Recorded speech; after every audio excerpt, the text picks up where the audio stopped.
DEBx, amplifying voices, accelerating change. Please help me welcome to the DEBx stage, Trinh.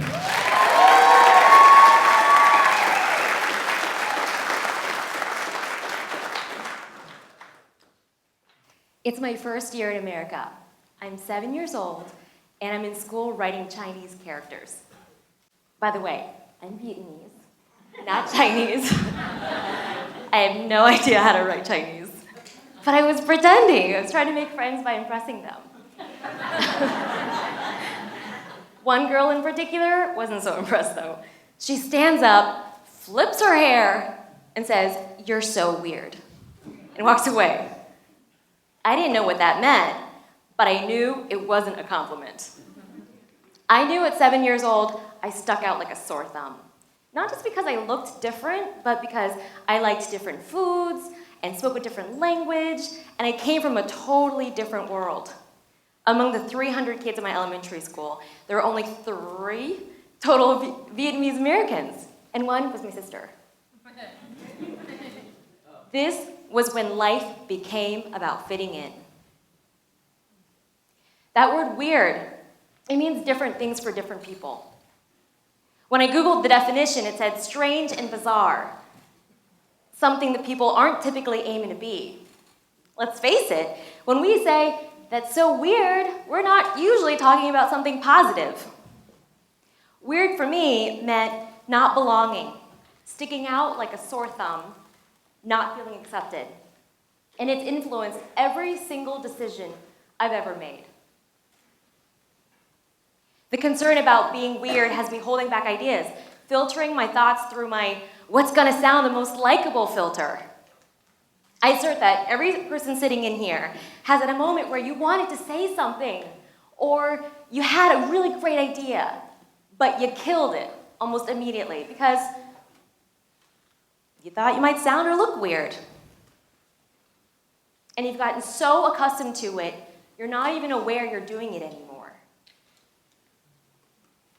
You probably saw this a lot in your teenage years. I mean, how many of us actually left our teen years unscathed? Back then we wanted to fit in. But those concerns don't exactly stay in those teen years, do they? And they stick around even as we get older. We go along with the group without question, while suppressing our own ideas and opinions. They can have a profound negative impact on who we are for ourselves and for those around us. And if you think about it, when we try to blend in, we aren't contributing to the world, and we limit our own self-expression. So recently, a young teenager shared a familiar story with me. She was in the mall with her sister when she noticed a young girl being touched inappropriately by a man that she assumed was her boyfriend.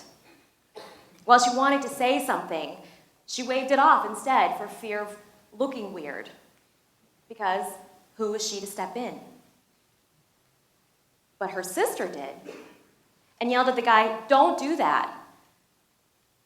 While the teen was very uncomfortable in that moment, she was also very proud of her sister. She knew that she wanted to be more like her and have the courage to step outside of her fear of looking weird and actually speak up. When I heard this story, it really hit a nerve that I thought that I put away a long time ago. I can relate to this girl's story because I dealt with something very similar myself. About 12 years ago, someone really close to me confided in me about being touched inappropriately by a mutual friend. I was shocked and filled with hatred. But beyond my hatred, I felt helpless to do anything about it. I mean, who was I to say something? My lack of action and helplessness filled me with shame every time I saw her. And I'd actually broken a promise to myself to be her protector. I wanted to say something or do something, but I never did. This shame eventually caused a rift in our relationship that was then loving. Anybody who stands out and expresses themselves freely when it matters are the exception, not the rule. They become the weird ones. But they end up being the ones who actually make a difference. You might have heard of Greta Thunberg. She's one of those exceptions. She's a 16-year-old Swedish environmental activist Last year, she started skipping school on Fridays to stand in front of the Swedish parliament in protest of climate inaction with a sign that said, "School strike for climate." She was asked to speak at the UN Climate Change Conference, and since then, millions of students have been in protest in a movement called Fridays for Future. In an interview, she shared that when she came to America across the Atlantic, rather than hopping on an overnight flight, she chose to arrive on a boat that produced zero emissions. Now, you might agree that any human being that would rather take a 15-day boat ride than hop on a quick overnight flight might be considered eccentric, to say the least.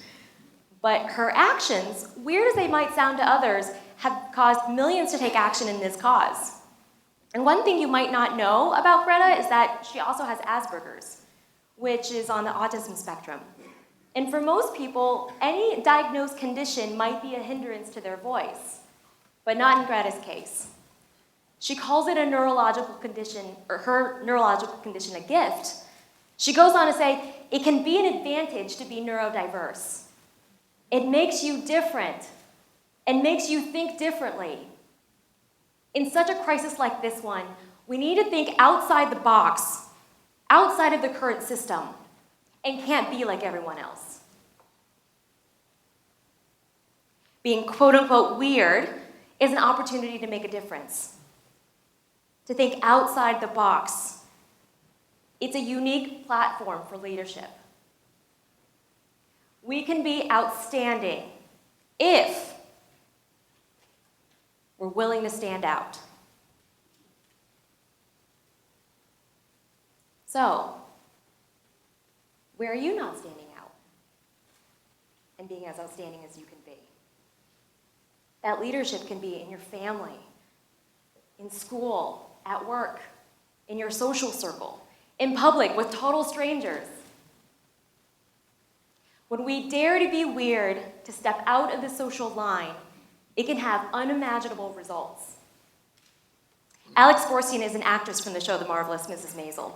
During her Emmy acceptance speech, she shared that her grandmother, while in line to be shot into a pit during the Holocaust, asked the guard, "What happens if I step out of line?" To which the guard replied, "I don't have a heart to shoot you, but someone will." And she stepped out of line.